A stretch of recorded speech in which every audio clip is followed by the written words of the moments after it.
1969 నాటికి బ్యాంకులకు సంబంధించినటువంటి సమాచారం. 1969 నాటికి దేశవ్యాప్తంగా 8,200 బ్యాంకు శాఖలే ఉన్నాయి. అది 1991 నాటికి వాటి సంఖ్య 60,000 దాటింది. ఇందులో 30,000కి పైగా గ్రామీణ శాఖలు వ్యవసాయ రంగానికి రుణాలు ఇచ్చే బ్యాంకులుగా మనకు కనపడతాయి. 1969లో 2.2% ఉండగా 1980 నాటికి 15.8% రుణాల శాతం పెరిగినట్టుగా మనకు అర్థమవుతుంది. ఇందులో మహిళలకు ఇచ్చే రుణాలు, ఎస్సీ, ఎస్టీ, బీసీలకు ఇచ్చే రుణాలు, సో ఇంకా అనేక రకాల ఇండస్ట్రీలు, అనేక రుణాలు మనకు కనిపిస్తూ ఉంటాయి. సో బ్యాంకుల జాతీయకరణ దేశాభివృద్ధికి బాటలు వేసిందంటారు. ఎంతమందికి బాటలు వేసింది అనేది డేటా చూసుకోవాల్సిన అవసరం అయితే ఉన్నది.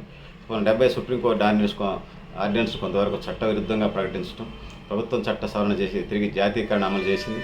ఇంత 1980లో మరోసారి 6 ప్రైవేట్ బ్యాంకులను జాతీయం చేశారు. అంతకుముందు ఇందిరాగాంధీ 14 బ్యాంకులు జాతీయం చేసింది జవహర్లాల్ నెహ్రూ తర్వాత.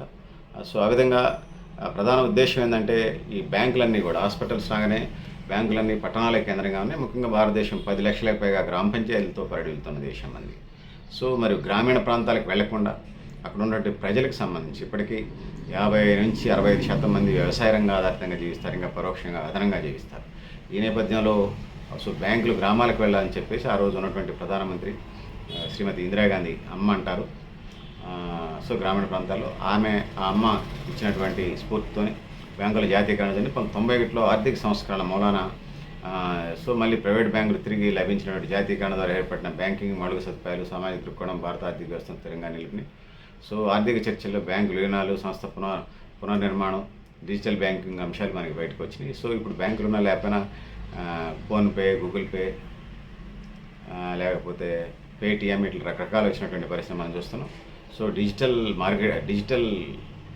బ్యాంకింగ్ మనం చూస్తున్నాం. 1969లో తీసుకున్న బ్యాంకుల జాతీయకరణ అది కేవలం పాలనా నిర్ణయం కాదు, దేశ ఆర్థిక ప్రణాళికలకు మైలురాయిలాగా మనం చెప్పుకోవచ్చు. సో గతంలో బ్యాంకుల సంగతి ఎట్లా ఉన్నా, సో బ్యాంకులు శాఖలు ఉండటం మంచిదే. సో మారుతున్న కాలమాన పరిస్థితికి అనుకూలంగా కరెన్సీతో సంబంధం లేకుండా ఇలా మనం సెల్ ఫోన్ నుంచి, కంప్యూటర్ నుంచి ట్రాన్స్ఫర్ చేసుకునే పరిస్థితికి అయితే వచ్చినాం. సో అనేక మీ సేవా కేంద్రాలు, అనేక పెట్రోల్ బంకుల్లో కూడా ఈ ట్రాన్సాక్షన్స్ జరుగుతూ ఉంటుంటాయి. సో ఏది ఏమైనప్పటికీ కూడా బ్యాంకులు కూడా అభివృద్ధిలో చాలా ప్రధానమైనవి.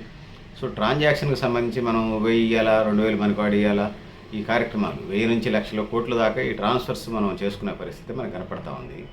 సో అయితే ఇందులో ప్రధానంగా బ్యాంకులు ఉండడం వల్ల ఉపయోగానికి సంబంధించి వచ్చినప్పుడు బ్యాంకులు నేషనలైజ్ యొక్క ఉద్దేశం కూడా గ్రామీణ ప్రాంతాలకు సేవలు విస్తరించాలనేది. ముఖ్యంగా రైతులకి, రైతు కూలీలకు, స్వయం ఉపాధి, చిన్న తరహా, మధ్య తరహా, పెద్ద తరహా ఉపాధికి సంబంధించి లోన్లు, లేకపోతే ఇండస్ట్రియల్ లోన్స్కి సంబంధించి అంటే బ్యాంకులు ఉండటం వల్లే ఏదో ఒక విభాగానికి కంటిన్యూస్గా లోన్లు ఇచ్చే అవకాశం, కార్యక్రమం అయితే ఏర్పడుతుంది.